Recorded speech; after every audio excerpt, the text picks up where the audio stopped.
ऐसे एगो वार्डो बन गईले बरा। हाँ। विधायक से कम ने विधायक का हाँ। लहर हो हाँ। सांसदी लहर हो हाँ। तहार मुंह देख के नहीं दिया हाँ। के कर लहर बता लालू यादव के दे दो विधायक जी के समय ना मिले ना नहीं मांगे हाँ। के कर बता मोदी जी के कर लहर बता नीतीश के लहर पर दिया ला के हाय रे मुखिया जिला पार्षद वार्ड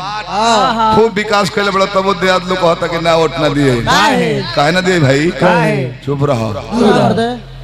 परसों कुदारी मांगे गई तो मुखिया जी के भाई कहता कि हमार भोथड़ा आ गइल बावे तारा खातिर शान धारा के धैले रहस के एबा तो कोड़ब बाबूजी के वोट अलगे बनावला तले बुढ़ऊ जाता द्वार पर लगेगा तो पापा केकरा वोट दे तो पुरनका मुखिया जी के हम ना देब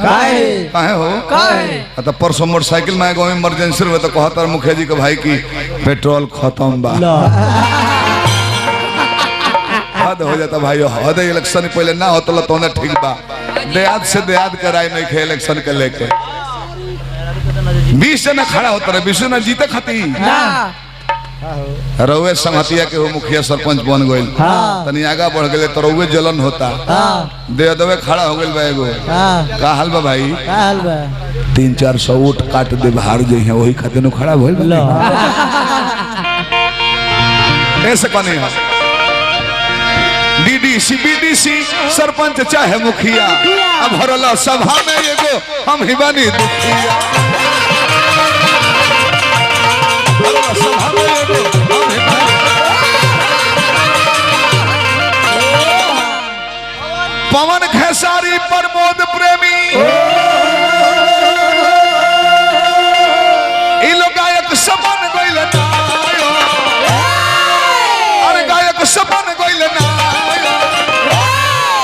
नायक हे गणनायक कृपा करी एहलायक हम बन जाए सुंदर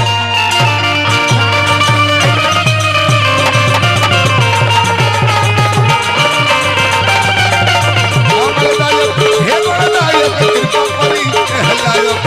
हम बन जाए सुंदर गायक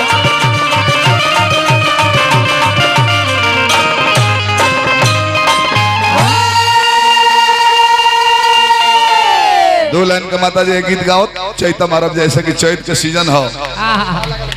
अब फगुआ के दिन सतुआ चार ना भावेला आ सतुआनी के दिन पुआ पकवान ना भावेला